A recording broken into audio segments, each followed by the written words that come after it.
What up, Cavs Nation? I'm your host, Ethan Sands, and I'm back with another episode of the Wine and Gold Talk podcast. I'm joined by your favorite beat reporter, Chris Fedor. Chris, what's going on with you today? How's your day been?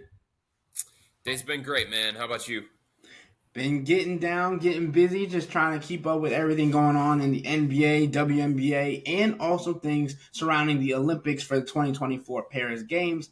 And I mean, Chris, there's been some news come out when it comes to that. Not a whole lot of Cavs news right now, but for the Olympics, someone who is very well liked by the Cavs is becoming the first men's basketball player to be the flag bearer for the Olympics out of the USA, and that's LeBron James. It's a big thing that's coming out of the Olympics this year.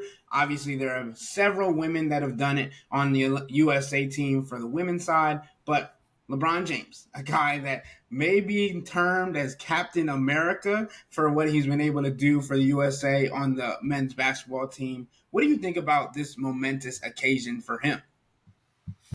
I mean, it's obviously a huge deal for LeBron. It's a huge honor for him.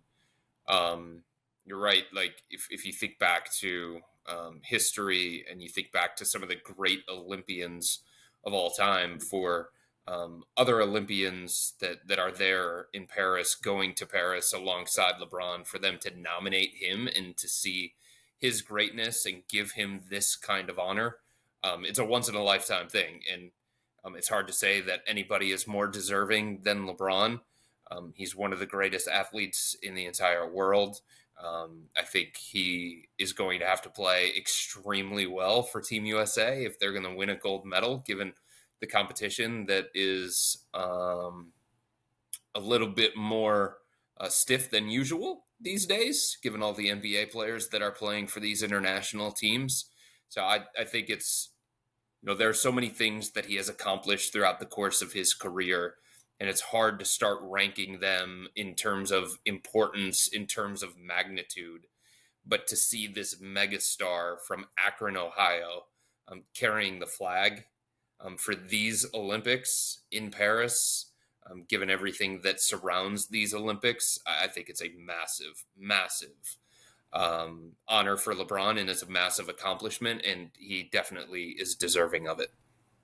Chris, speaking of the competition when it comes to the men's Olympic team in the Paris Olympic Games, I mean, two other flag bearers for other world teams are also basketball players that have had time in the NBA. Giannis Antetokounmpo obviously being the one for Greece, and then also Dennis Schroeder for Germany. So, like, you talk about the competition, you talk about the notoriety, you talk about the respect that has been given to some of these NBA players to be the unanimous NBA or unanimous flag bearer for their country. Like, it's a momentous occasion, it's a big day. And when you talk about the Olympics, there are three teams for the men's basketball squad that really come to mind, right? 1992, the Dream Team; 2008, the Redeem Team; in 2024, the LeBron James-led squad that you feel like could come out with its new name at any moment, right? So I thought it would be really interesting if we put our brains to the test and put a little competition on the line. I thought that we could come up with our top 10 guys from between the three teams, put them against each other, and see who could come out with the better roster. It's a little game that I've played at times with Jimmy Watkins on this podcast, and I've even put out polls to our subtexters and to the people that read and listen to cleveland.com. I think it's something that will be very interesting, especially with how many greats were a part of these last three teams. Well, 10's a lot. Do we really have to do 10 on each team? That's a lot of players. What about a starting five versus a starting five? Can we do it that way? Let's do it. Let's do starting five.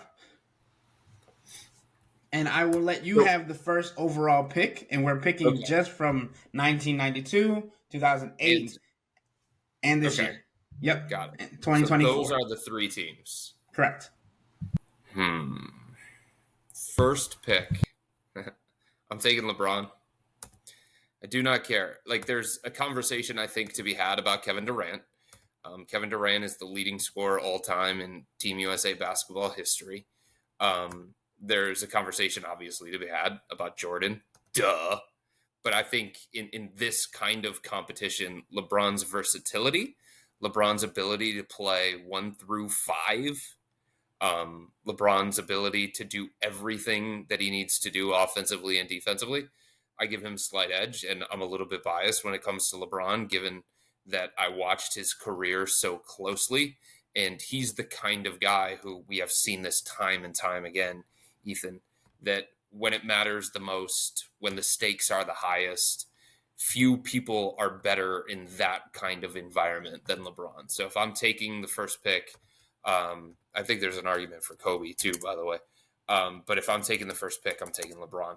And then it just makes it easier for me to build out a roster when I have somebody like that who can play every single position on the floor. Yeah, and obviously I think that's one of the top 3 picks that you could have made that everybody wouldn't have hated you for. And obviously, what he's been able to do in fourth quarters as of recently, just in the pool games that they've had, the exhibition games that they've had on their way to Paris, right? Like he's been able to take over. Mm-hmm. Anthony Edwards talked about wanting to be that guy, the takeover guy, and then it kind of turned around on him when he got interviewed after the latest game, and he was like, so what was the key in winning the game tonight?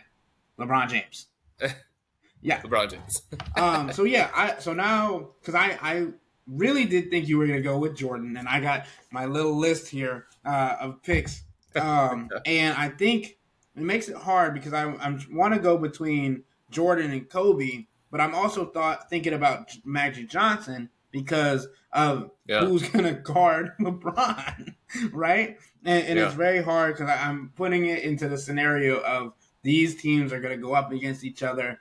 And then also, like, when you put it into these polls, the guys are going to be like, how did you let him get Jordan and LeBron? So when it comes to that, I think I'm going to just go ahead and take Michael Jordan and not get the hatred of being the guy that said, yeah, you let him get Jordan and LeBron. There's no way we're letting your team win. So I'm going to take Michael with my first overall pick and let you keep going. All right, Kobe. God. Thank you. Yeah. Good God. That was pretty simple for me. Yeah, now I have a semi-small backcourt, but I'm going to go with Stephen Curry because I know I need shooting, and I know how much he spreads the floor. I know I talked about Magic, but I'm going to get some size, and maybe I push Magic to the 3, whatever, but I definitely think I know where you're going to go with this, and I feel like I have a counter, even though your team already looks freaking stacked. You know where I'm going to go with it. That's interesting because I'm not fully aware of where I'm going to go with it. I'm debating between 2 here because I think when you talk about Olympic basketball and FIBA basketball, it requires something specific based on the style of play, based on how it's officiated, based on where the 3-point line is. If you didn't take Steph, I definitely would have considered that. Okay, so I'm going back and forth here. The question is, do I need size? And how much size is out there that I would be comfortable with if I don't take that particular player? I probably should have done this at the beginning, but let me read off the rosters just so our fans have them. Oh man. I know you probably already have them pulled up, but I'll read them out just really quickly so our fans have them. So for the 1992 team, the roster compiled of Charles Barkley, Chris Mullin, Christian Laettner, Clyde Drexler, David Robinson, John Stockton, Karl Malone, Larry Bird, Magic Johnson, Michael Jordan, Patrick Ewing, and Scottie Pippen. The 2008 roster was compiled of Carlos Boozer, Carmelo Anthony, Chris Bosh, Chris Paul, Deron Williams, Dwight Howard, Dwayne Wade, Jason Kidd, Kobe Bryant, LeBron James, Michael Redd, and Tayshaun Prince. And then the 2024 roster is compiled of Stephen Curry, Devin Booker, Anthony Edwards, Drew Holiday, Tyrese Halliburton, Derek White, LeBron James, Kevin Durant, Jason Tatum, Joel Embiid, Anthony Davis, and Bam Adebayo. Obviously, we are not including uh, uh, Kawhi Leonard in this because he left the team. But Mm, we're also assuming that these players are in their prime or in the like caliber that they were when they're on these rosters, but also that they are fully healthy. yeah. So my debate here is, do I need size? And the other thing that this comes down to me, Ethan, is that there are enough other big guys out there that if you take one of them on your team, I'm comfortable with another one.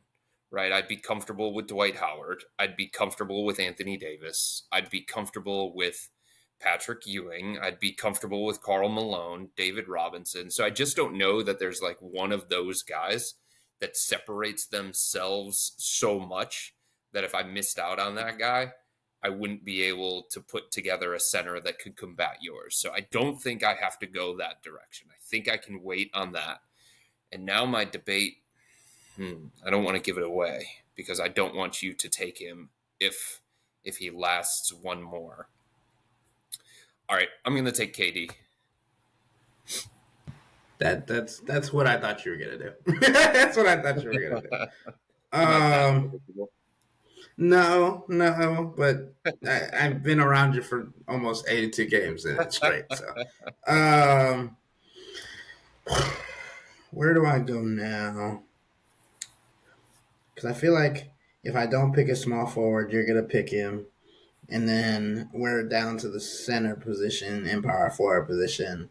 Um, just based on size and strength, um, I'm gonna go with Carmelo Anthony. Dang it. Yeah. That was my debate. It was him and KD. Carmelo, Olympic Carmelo, was something else, man. He played the five at various points.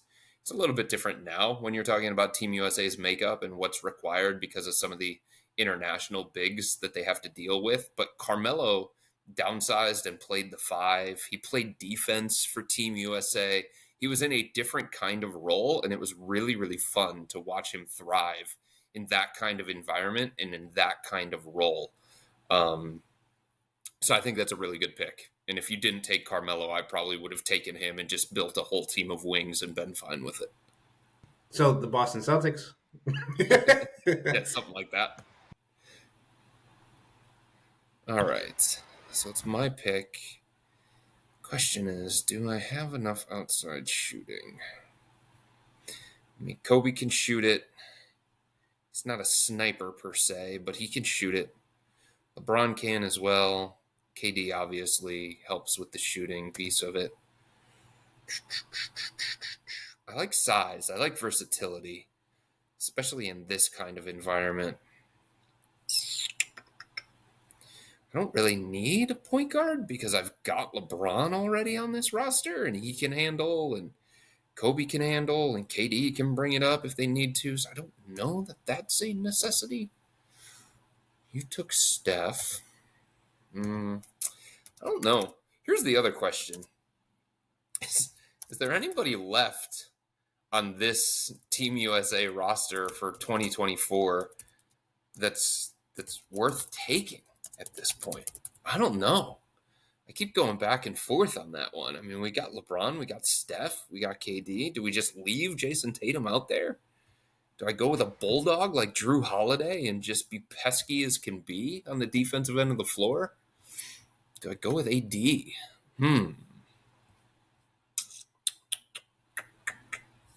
This is tough. You know what I'm going to do? Am I going to do that? So I need one more guy like that. And then that. I'm going to take Dwayne Wade. I'll throw a curveball and go with Dwayne Wade. So you went from the most predictable person on the planet to not being predictable at all because I did not. No, that was not what I thought. Okay, so you have currently LeBron at your point guard, Uh-huh. Dwayne at your shooting guard, Uh-huh. Kobe at your small forward, Yeah. KD at power forward, and then Maybe. you He need a could be my center. who? KD could be my center. Kidding Well, me? if you're gonna say KD's gonna be your center, then I know who I'm gonna go get because I'm gonna just pound it inside. No, I've got one more pick though. That's Right, the I thing that know you it. don't understand. Yeah, and I that's can that's guilt what you into something. I mean. This is where it gets difficult because I have three people that I want to pick from because of their Olympic and their primes. Like, I mean, Dwight Howard at this point in his career was a Yeah. menace, right? Like Yeah. a defensive stopper, somebody that protects the rim. Then you have somebody like Anthony Davis who's able to guard on the perimeter as well as been one of the best players on the 2024 team thus far. Mhm. Um, okay, but you have Kobe, D Wade, LeBron, and KD. So you have length and a little bit of strength, but people that are mostly playing on the inside with Kobe, D Wade, and LeBron in the mid range. KD also in the mid range. But I mean, Lord. Okay, and I have Steph, Mike, Carmelo, and I'm on my The fourth other thing pick. that becomes interesting is that there is no defensive 3 seconds. Mm, Goaltending, you're allowed to take it off the rim, stuff like that. yeah, I'm gonna go with Dwight Howard. Um, Okay. just Hmm. because of his versatility inside. Cool. Um, I'm just gonna follow him all game. yeah, well, that's fine. That's fine. I'm gonna go Dwight Howard. I know people are gonna get mad that I didn't take AD there, but I feel like my next pick is gonna be able to round out well. Yeah, so I think the debate now is which big? David Robinson,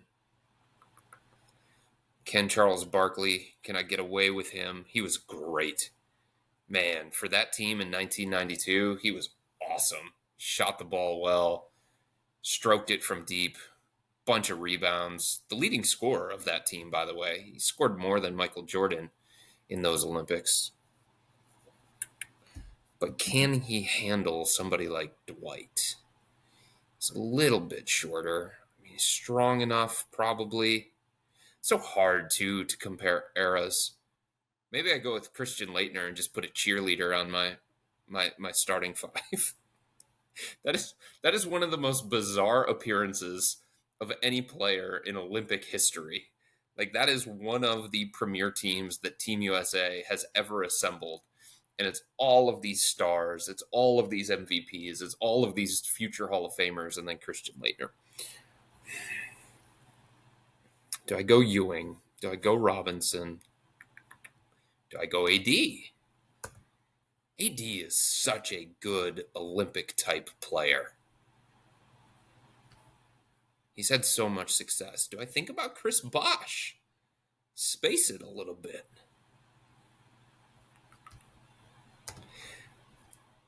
I'm going to go with David Robinson. Why not? Let's take somebody, got a little bit of size, strength, can score offensively. I think he blends into the fabric of this team well because of all of the different ways that he can impact the game. So I'll round out my team with a true center, a traditional center, and go with David Robinson. I love my team, by the way. Now you're gonna make my life very hard with whoever's listening to this because they're like you're deciding between AD and Charles Barkley. Yeah. Okay, what are we doing here? Are you going to think about Chris Bosh? I mean, I feel like because of the strength and the size that you have, I feel like Dwight Howard can bang with David Robinson. David Robinson's also a little bit bigger, but like I feel like he can get in there. Obviously, what he had going on back in his time, his period. But then you go to do I have enough spacing? And would I rather have Charles Barkley, who was an Olympic shooter, and like you talked about with the FIBA rules and the 3-point shot being a little bit closer, Mm-hmm. and how he was able to just dominate in 1992 Mm. alongside some of these greats, like how much eyes Stephen Curry and Michael Jordan are going to take from him, and how that's going to make his life a little bit easier. But then you think about matchups, right? So Mm-hmm. if I had to figure out what you were going to do for your lineup, because you now have a true center, you have David Robinson at the 5. Hold on, I got to write it down so I can actually see it. David Robinson at the 5, LeBron. At the 1, D Wade.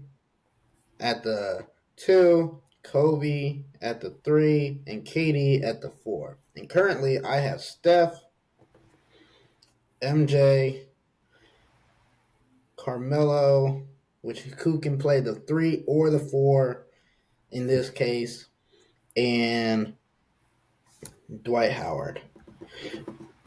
So, if I'm talking about matchups, MJ's on Kobe, Carmelo's on LeBron,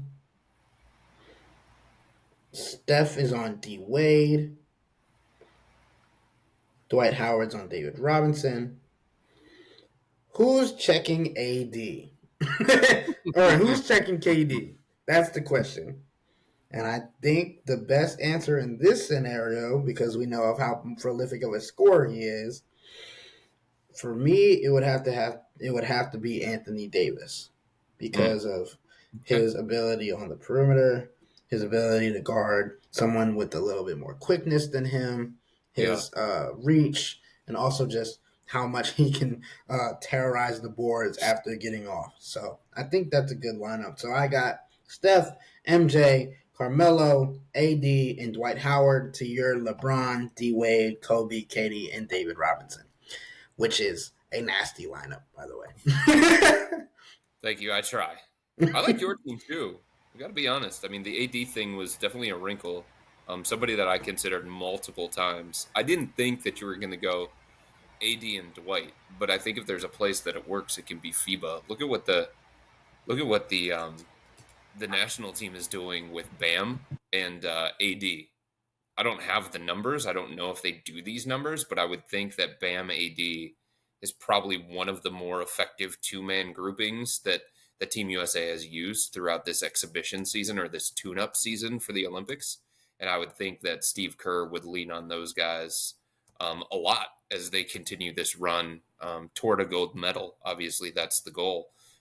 They don't go there to win silver or bronze or something like that. And the way that those two guys have played together has been surprising to me, but it has worked really, really well. And I would think, once you start playing for medals and there are a lot of things at stake, you have to make some pretty difficult decisions, right?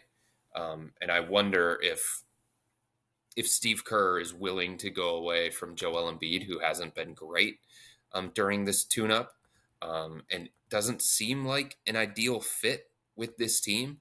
And I wonder if he goes away from him a little bit more and leans more into the Bam AD combination. That'll be interesting to watch.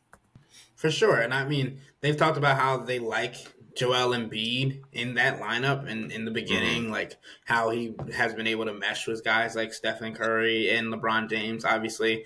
And also, I think it definitely, when we're talking about the lineups that we created, the LeBron James at the 1 is definitely a cheat code. But I think that's something that Steve Kerr could lean into as well, right? Like if you Yeah. see a lineup that's a lot bigger, has a bigger point guard, and you don't want to match them up with Stephen Curry or Drew Holiday, who are smaller, Mm-hmm. or Anthony Edwards. Like they don't have like the big guard unless you slide unless you slide LeBron James into that one spot. But I Mm-hmm. think it's really interesting, and I mean, I feel like it's hopeful for the 2024 team. But you talk about, and as we mentioned at the beginning of the podcast, the difficulty of the players that they're going to be facing, the amount of NBA players that are now coming from various countries, various teams around the world.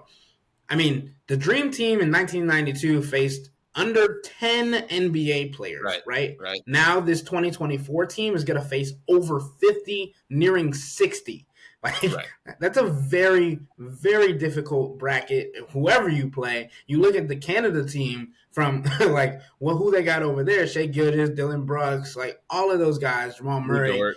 Yeah, it's just a very difficult pathway for the U.S., especially with what they have to get through. But I feel like if there's a team, it's going to be led by LeBron James, right? The 1992 team was MJ's team. The Mm-hmm. 2008 team was Kobe's team. 2024 team is LeBron's team.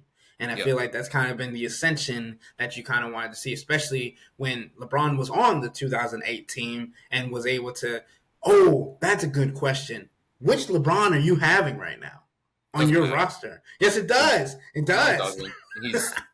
He's going to be the best player in the Olympics at this age.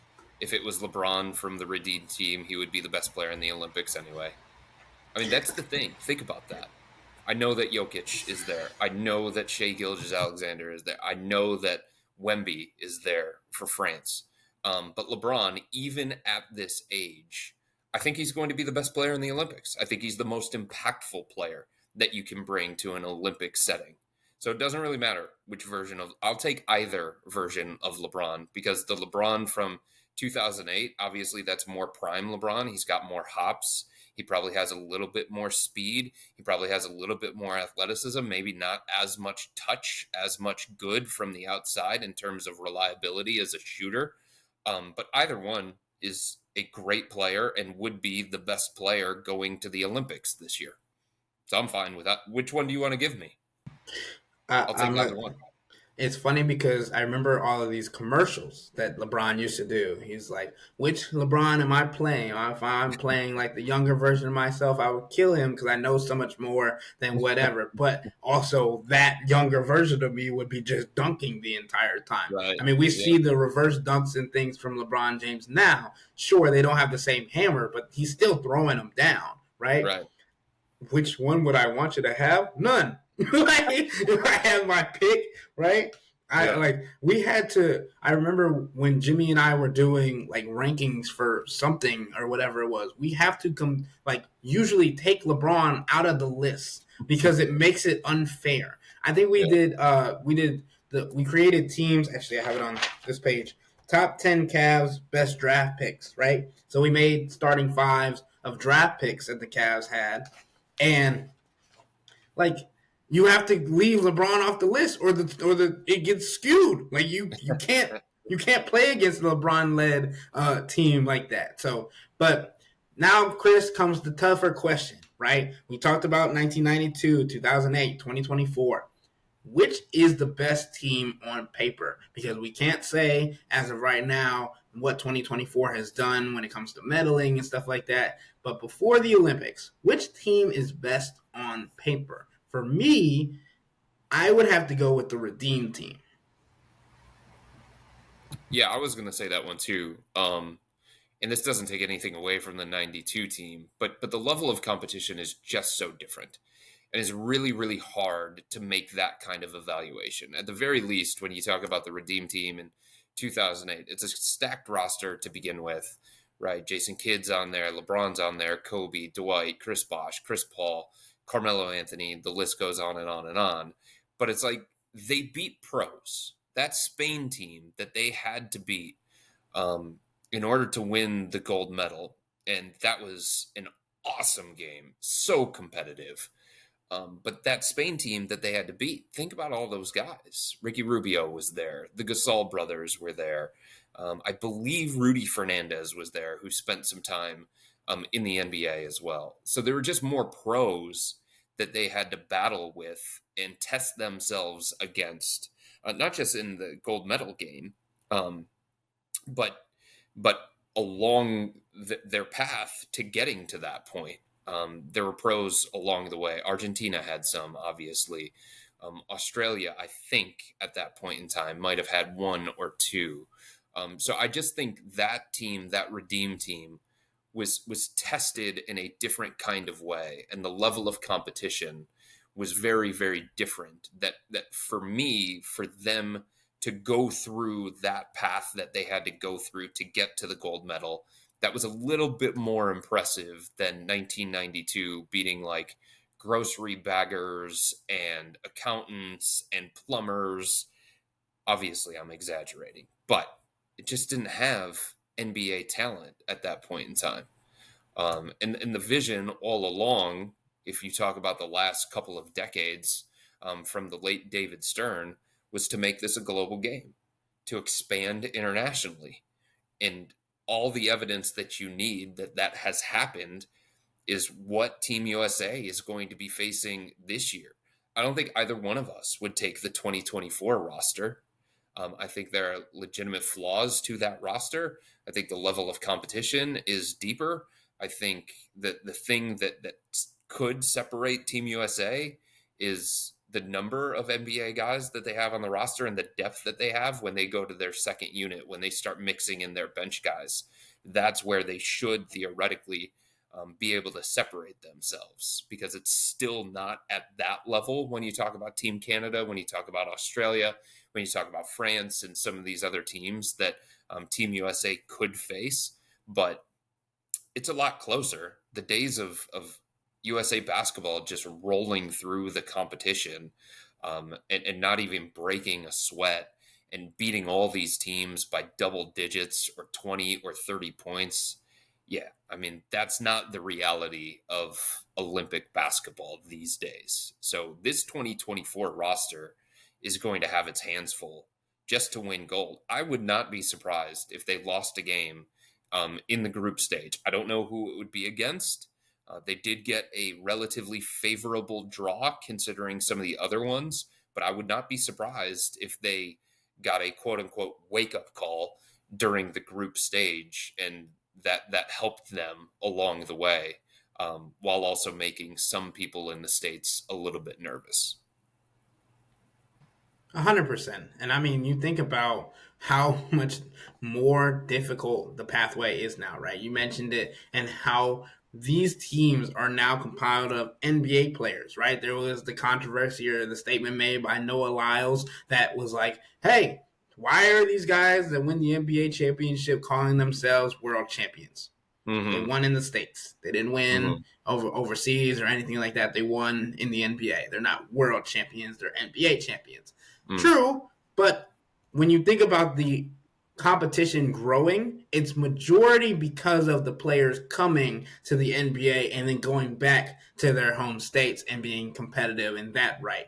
Also, we talk about the camaraderie that is built when you're playing with guys that you have played with since you were 16 years old, rather than getting tossed around in the NBA to whichever team for however many years.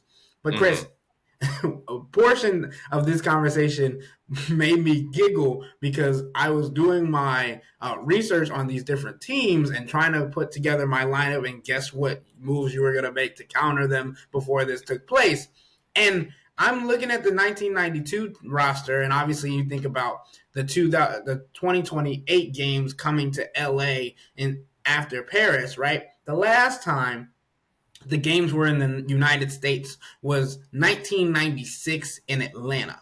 And obviously, we were talking about the guys that we're trying to argue with when it comes to like center position, power forward position. Well, Mm-hmm. if we had to put the 1996 team in here, I think we would have picked two guys from this roster and called it a day: Hakeem Olajuwon and Shaquille O'Neal, right? Yeah. Because and we talk about the competition being a lot different. In 1996 Summer Olympics, it was the last time the Summer Olympics were in the United States. The Winter Olympics were here a couple years Mm-hmm. ago, obviously, but they beat Yugoslavia 95-69 in the gold medal match in Yeah. 1996. Right?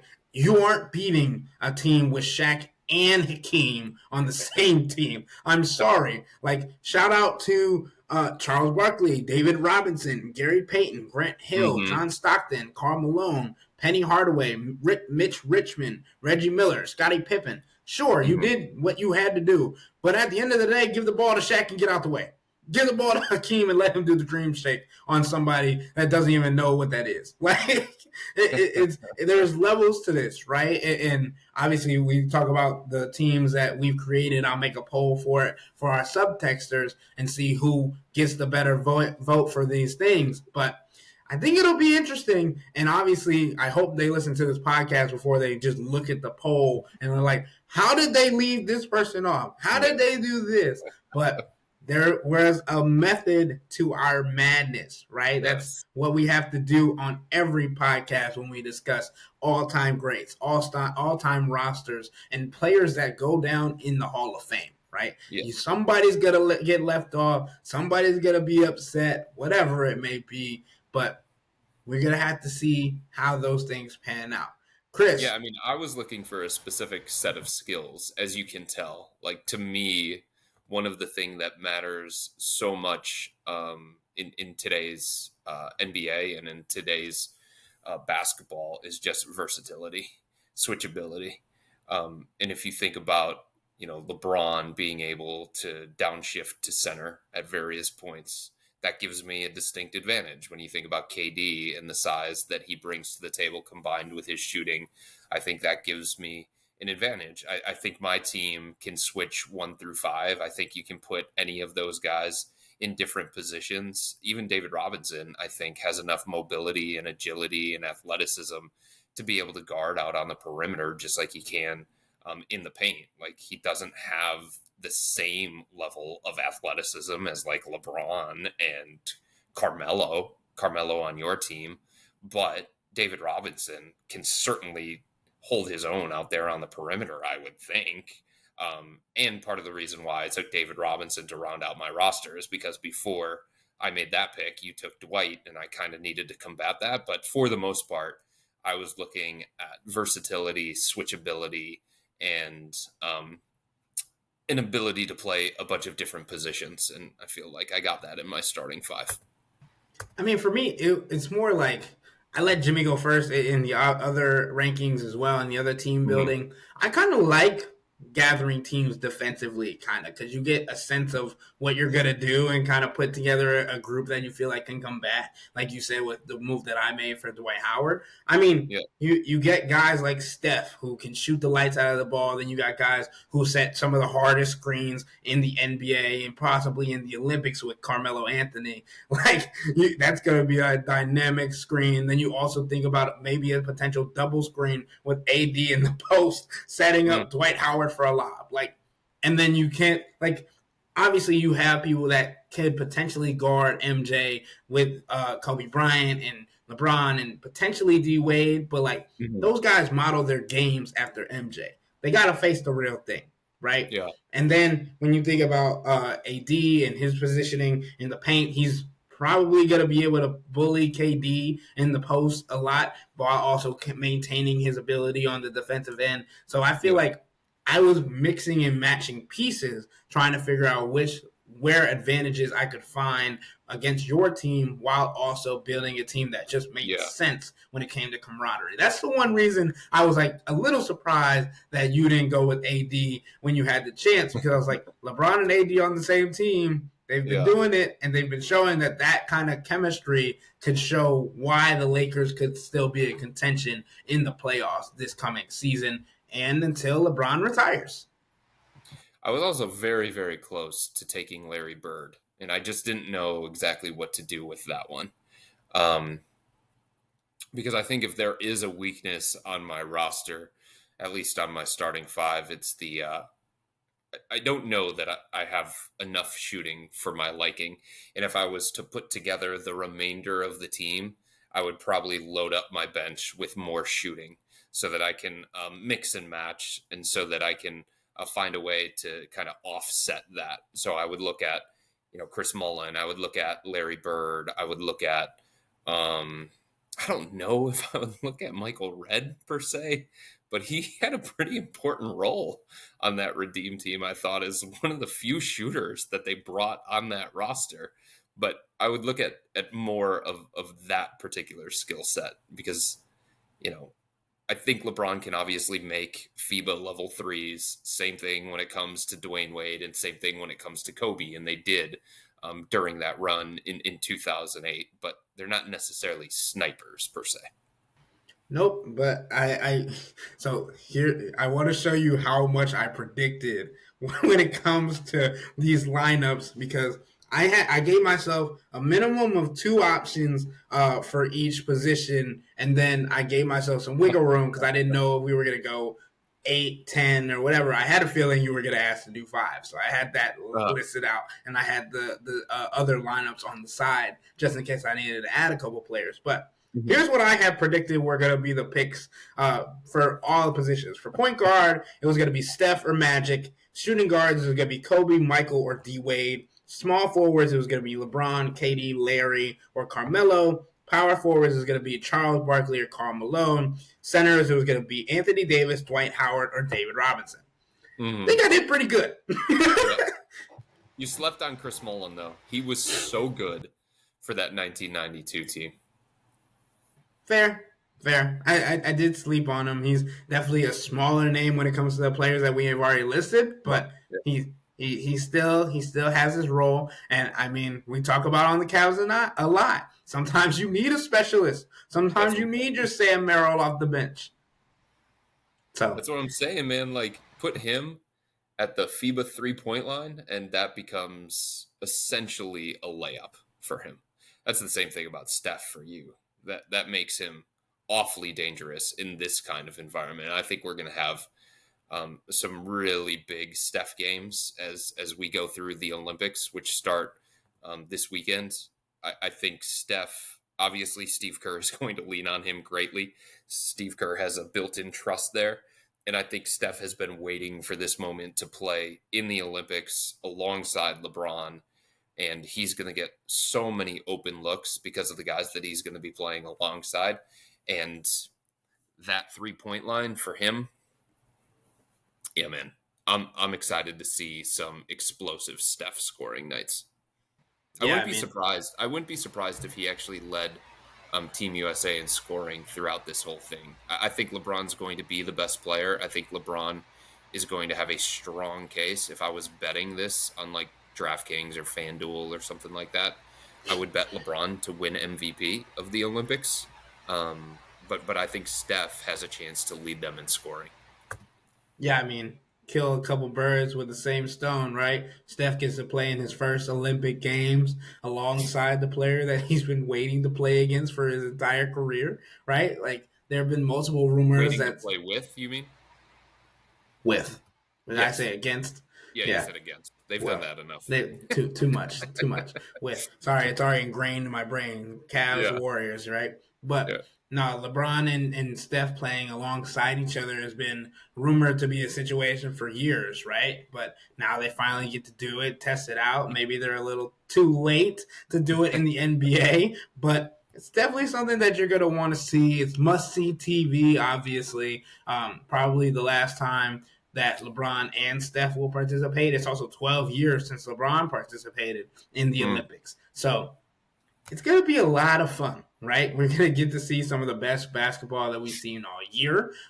Anthony Edwards obviously is going to try and prove that he's the number one option, as he's been saying. But that is always so much fun to see when it comes to the Olympics and how much people really get into their game plans. And obviously we already saw in the exhibitions how tough these teams are, even if they don't have NBA players on their roster. But we'll just have to wait and see what goes on with that when it comes time, especially when it starts this weekend. It's not going to hold you on for too much longer, Chris. It's going to be a lot of fun. So, with that being said, that'll wrap up today's episode of the Wine and Gold Talk podcast. But remember to become a Cavs insider and interact with Chris and me by subscribing to Subtext. Sign up for a 14-day free trial or visit cleveland.com/Cavs and click on the blue bar at the top of the page. If you don't like it, that's fine. All you have to do is text the word STOP. It's easy. But we can tell you that the people who sign up stick around because this is the best way to get insider coverage on the Cavs from me and Chris. This isn't just our podcast. It's your podcast. And the only way to have your voice heard is through Subtext. Y'all be safe. We out.